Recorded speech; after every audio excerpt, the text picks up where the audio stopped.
So first off, I'd like to start with a quote by Rita Felsky, who states that there's something troubling, both ethically and politically, about a view who would deny any genuine insight or agency to those with whom one disagrees. And I think this captures the sentiment within my paper today and underpins my arguments and thoughts that I'll try to convey. The deconstructionist turn, although useful to break down concepts and ideas, often leaves us with no place to go, and perhaps leaves us with a zealous commitment to the act of negation. The term genderqueer began to be commonly used at the turn of the 21st century by youth who feel that their gender identities and or gender expressions do not correspond to the gender assigned to them at birth, but who do not want to transition to the opposite gender, characterising themselves as neither female nor male, as both, as somewhere in between. Genderqueers challenge and negate binary constructions of gender and traditional images of trans people. Sometimes genderqueers use a wide variety of terms as an identity to describe themselves. These may include trans boy, boy dyke, third gender, bigendered, multigendered, androgyne and gender bender. Or sometimes they refuse to attach a label to their presentations at all, feeling that no one word or phrase can adequately capture the complexities of how they experience their gender. In 2002, in Genderqueer Voices from Beyond the Sexual Binary, Wilkins saw genderqueering as the next major civil rights cause, a political movement centred upon being able to express oneself in ways that do not generate political, social, medical, legal and personal reprimand. A movement that dismantles the worth of some gender expressions over others. Of course, this is no small undertaking, and wrought with contradictions and tensions. How are we to claim positions within society with an already established gender hierarchy, when the potential positions that we strive for are unintelligible to either the self or others? Whilst I perceive genderqueer to have influenced the movement of how we can present our genders queerly, I think that there's a rift between what is happening on the ground in trans queer spaces and how many academics and researchers have theorised this political endeavour. For instance, at a queer event that took place in the north of England in 2007, the attempt, and it was called Get Bent, the attempt was to provide spaces to fuse politics, culture and sex in a spirit of inventive playfulness and offer an important DIY alternative to other groups in the transgender political sphere. In a call for participants, it stated, "We introduce this open forum to discuss and debate how people approach their own body image and self-image and view their own physicality in a positive way. This is part of a large project aiming to empower, liberate and inspire all kinds of people to reclaim, love and look after their bodies and physicality. Using visual and performing arts, creative writing and holistic healthy living techniques. A founding principle of this project is to actively challenge unrealistic pressures and negative representations of gender normative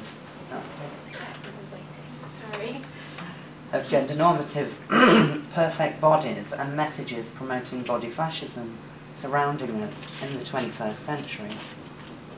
They continue, "Everyone is welcome to get involved, and this is a special invite to anyone who feels invisible, marginalised and unrepresented, such as people who self-identify as transgender or intersex or undefined, non-heterosexual, people with disabilities, people with eating disorders, people who self-harm, and people who use body modification techniques such as tattoos, piercings, bindings, scarification, causetry and drag." Here the focus is on the disruption of the established social order's representations of certain bodies having intrinsic negative meanings. This may, for example, also include challenging the social structure and power relations in everybody's everyday lives. However, these queer spaces often do not pit trans people against genderqueers, but try to encourage dialogues that engender new ways of thinking about surviving in and challenging the world, rather than negating the ways gender and sexual minorities try to live. The focus then becomes about desire and choice in using the technologies available to actualise livable bodily aesthetics in the widest possible sense, or to keep or modify the body if so sought. A similar debate and rift has arisen between feminists. Embodiment and bodily aesthetics have been theorised in different feminist and non-feminist approaches, but most of the work often ends up as dichotomous moralistic polemics based on understandings about what constitutes good and bad practices.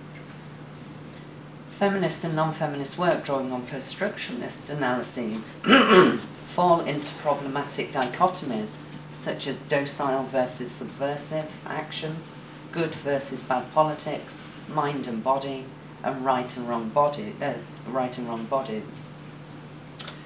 The most vociferous by far has erupted in the cosmetic surgery debate, which has been on the one hand concerned with women as docile and been duped by patriarchal beauty and cosmetic technological industries, and on the other focusing on calling for these technologies to be used as a site of resistance to normative femininity and masculinity, and to destabilise beauty ideals of white Western cultures. For instance, Morgan and Balsamo suggest that aesthetic procedures may be used to destabilise current hierarchies of femininity and masculinity and their prominent positions within patriarchal structures. Both advocate using technologies as a critical feminist tool, on the one hand to create ugliness as an intentional failing and as a benchmark of value, and on the other to show the cultural constructions of the body in general and what constitutes beauty in particular. This, they propose, will show the body and beauty to be patriarchal laws rather than being determined by universal laws of natural beauty. Balsamo and Morgan's position contends that the natural body has been dramatically refashioned through the application of new technologies of corporeality. The merger of the biological with the technological has infiltrated the imagination of Western culture, where the technological human has become a familiar figuration of the subject of postmodernity. This merger relies on a reconceptualization of the human body as a techno-body, a boundary figure belonging simultaneously to at least two previously incompatible systems of meaning, the organic natural and the technological cultural. Academic papers on trans and queer genders seem too to be divisive in similar ways. A number of debates spring to mind: Namas, Prosser and Butler, and a number of others. Genderqueer, as opposed to transsexual body projects, which I see being pitted against each other in many academic arguments, are heralded as subversive and acting out against the oppressive gender system. Genderqueer people here seem to have unrestrained choice to be who they want to be. Transsexuals, however, are often represented as the docile recipients of a medical discourse of distress, a failing because they are constrained by a wish to pass as a member of a particular gender. I will argue that this genderqueer transsexual distinction is not, in fact, an easy one to draw, and moreover, the dichotomy becomes divisive and unproductive for theorising and understanding the politics surrounding the diverse phenomenology of people, all of whom could be regarded at some point or other genderqueer. I suggest then that theorising about these dichotomous positions is failing too. It is unclear, for example, why claiming a genderqueer position is in fact genderqueer. It's also unclear why claiming a transsexual position is normative. As Wilkins suggests, all these things we think we know in the world, the most fundamental is our bodies.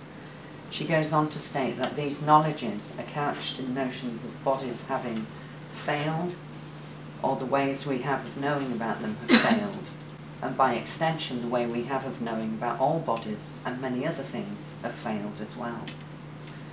So in this paper I'd like to address this notion of failing theories and failing politics, and look towards a potential way of exploring gender generally and genderqueer and transgender particularly.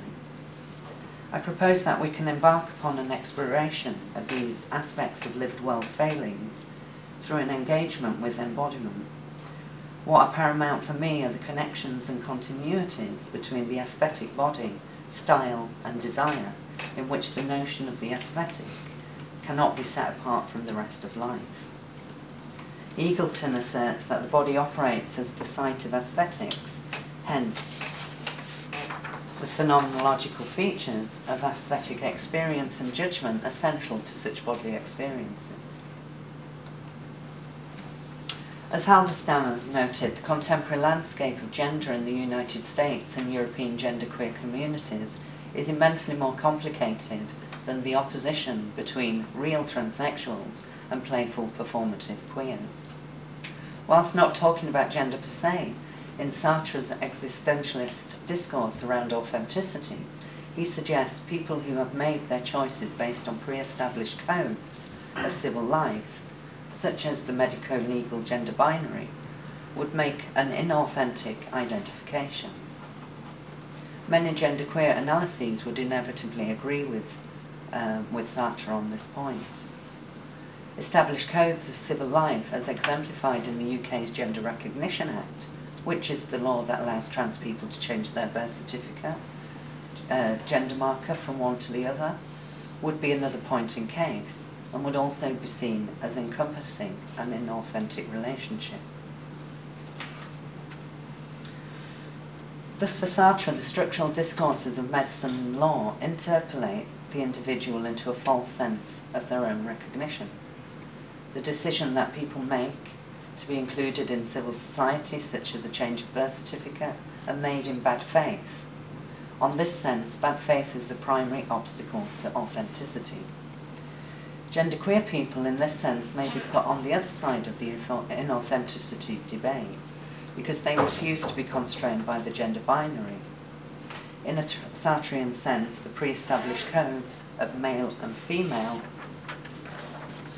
in the Gender Recognition Act, and because of the law's binary logic, and people who apply to be recognised in this way are failing because the law is enticing them to become inauthentic subjects, whilst foreclosing the possibility of their authentic genderqueerness. This also suggests that people who do claim gender recognition are in a battle to overcome their social inauthenticity, which, according to McNay's reading of Zizek, will never happen because the person is too complex to be captured by one set of identifications. However, as McNay argues, this assumes that the ideological power of the real that people feel they are emotionally tied to, or the authenticity, has an abstract logic of its own, and therefore cannot account for embodied social practices and progressive resistance to a system that is continuously implicated in biopolitical struggles.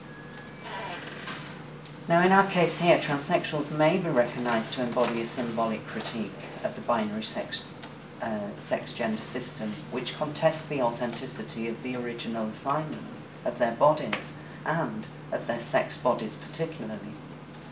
Transsexuals who both actualise their desired bodies and who do not actualise normative bodies through surgery, hormones and other technologies undermine the once dogmatic sex-gender binary, which is based on a corresponding body and gender presentation.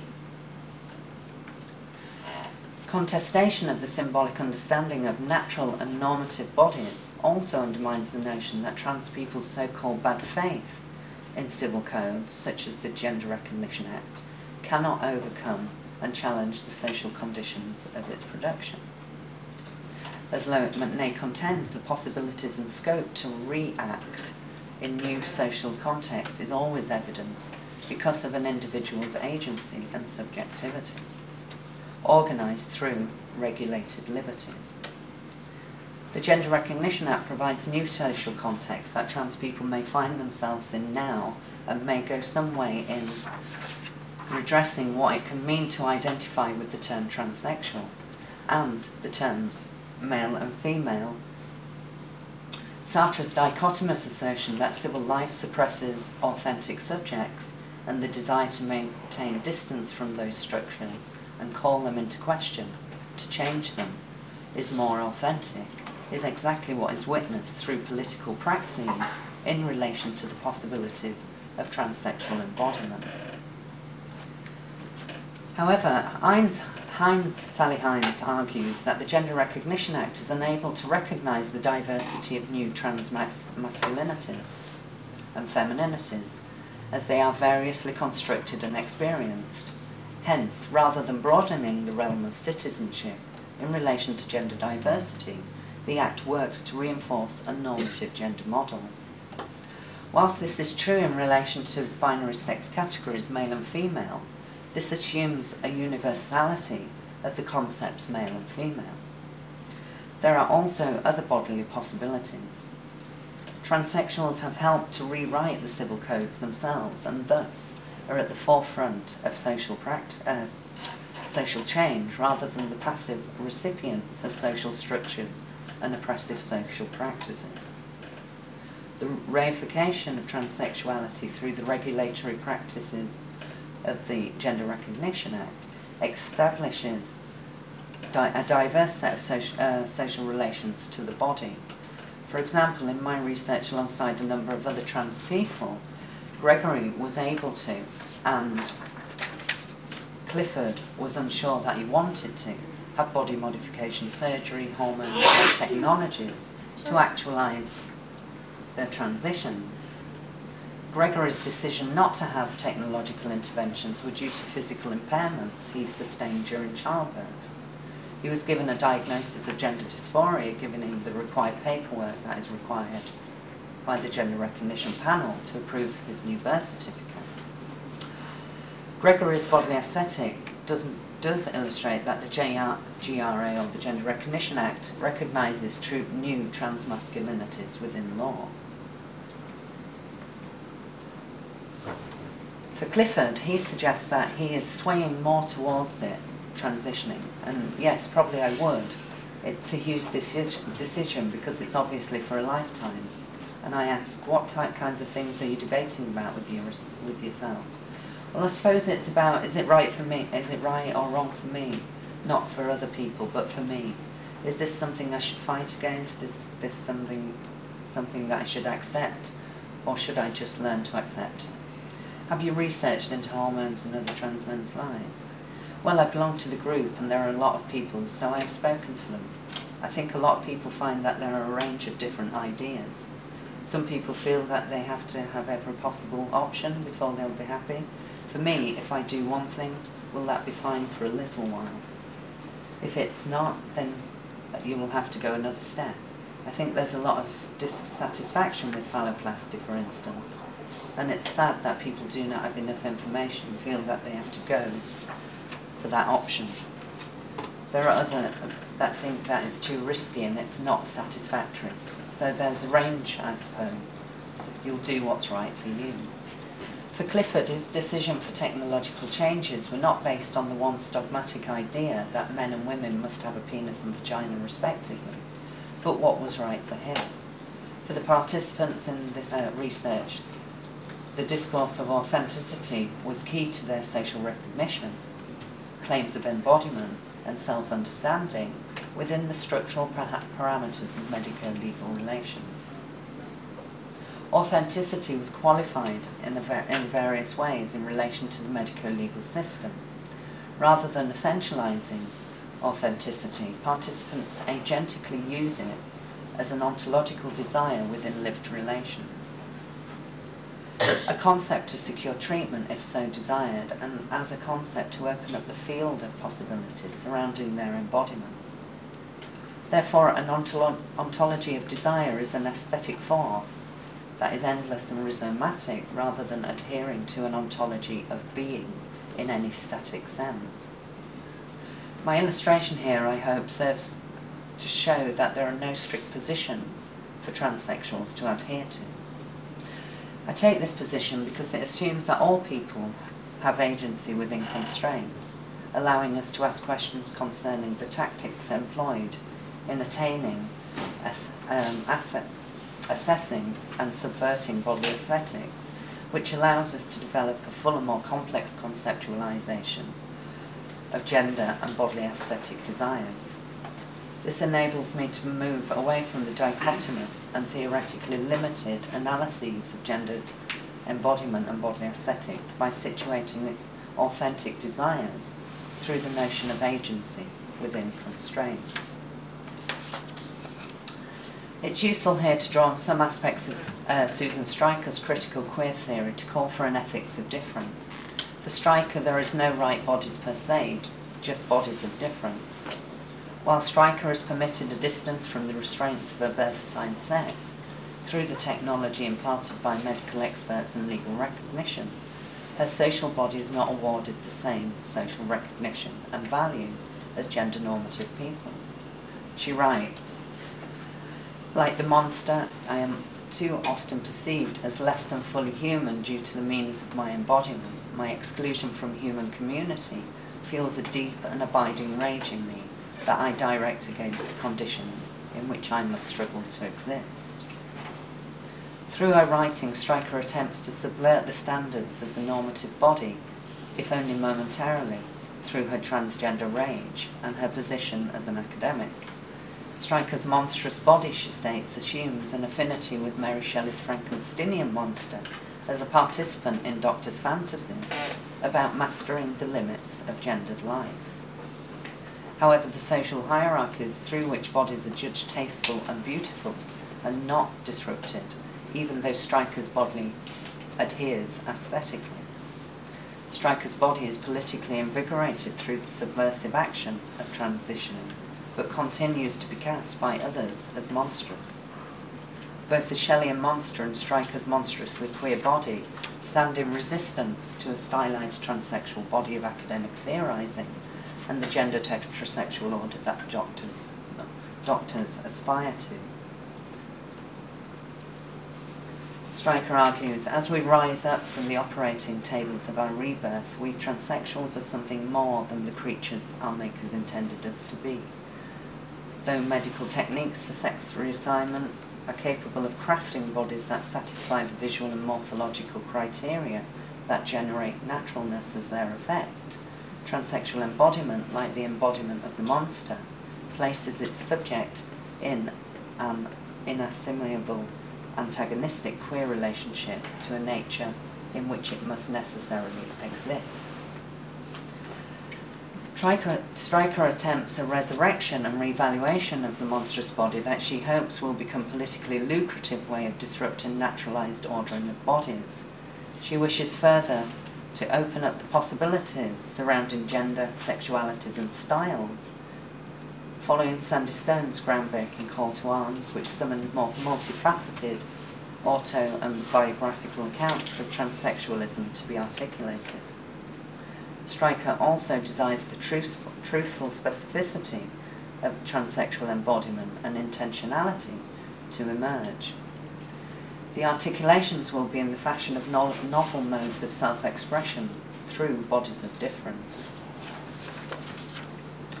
Genderqueering that uses post-structuralist approaches to emphasize the structure agency aspects of autonomy, beauty, technologies and their bodies as lived experiences are important. However, I've illustrated elsewhere that much of this work is a critique of trans people who want to identify with a particular gender identity, and is restrictive and can only show how some bodies are duped into conforming to the structural guidelines which constitute normative bodily aesthetics. Theorized through the negative paradigm, social discourses which support social structures that correspondingly affect the aesthetic criteria of social, sexual and phenomenological body images situate the gender normative subject as pervaded by ideology and subsumed by symbolic social norms. This, I suggest, forecloses agency for body normative as well as queer people. For example, there is no way of knowing when ideology begins to act on the desires of people. Therefore, I would like to suggest that, that conclusions about particular identity or naming of such a thing are too neat. To claim an identity, whether that might be by gender, trans boy or so on, delineates to a certain degree what that constitutes. The rift involving conceptualizations of transsexuals and genderqueers, and the bridge I conceive of their connections, is desire. I suggest that desire both disrupts stale patterns and formulate new creations. What is more, to posit that transsexuals do not have desire, intentionality and agency, as do genderqueer people, halts questions about how transsexuals navigate and help rewrite the material and ideological constraints within the social fields of society, medicine, law, and so on, which is evident, for example, in the narratives of Clifford and Gregory that I've just illustrated, and in the Gender Recognition Act 2004, and the changing landscape of transsexual recognition in numerous other nation states. A point in case is Argentina. Self-determination, according to some trans advocates, is another way of making claims for those wanting technological interventions to change gender beyond a psychiatric frame. Transgender Europe situates self-determination within a human rights discourse. In this literature, it emphasises that every trans person has a right to actualise their transition as far as they wish it should go. This approach is gaining weight in the anti-pathologisation movement, perhaps because of governments such as the Argentinian government that recently legislated on, arguably, the most progressive trans recognition law in the world. The law allows people to alter their gender on official documents without first having to receive a psychiatric diagnosis or surgery. In the New York Times Online, Katrina Kazis, a Stanford University professor of bioethics, said that Argentina's new law will not only give you the right to self-identify, but for those who want medical intervention, it requires public and private providers to cover procedures for self-actualization. Whether that will pan out in reality is another thing, but the self-determination frame challenges healthcare professionals to work towards supporting trans people's health intervention by reducing the psychopathological framework in which trans people are viewed. In effect, these claims remove the need for psychiatric diagnosis of gender identity disorder. These human rights groups understand transsexuality and other transgender identities as expressions of sexual diversity, moving beyond dualist notions of trans. As one prominent group argues, attempting to diagnose diversity is, they say, a pointless exercise. I think there's a greater scope for a broader inclusive understanding of trans people and genderqueer differences if we refuse to judge good genderqueer and bad transsexual practices and instead incorporate phenomenological notions of difference as both an ethical and methodological necessity.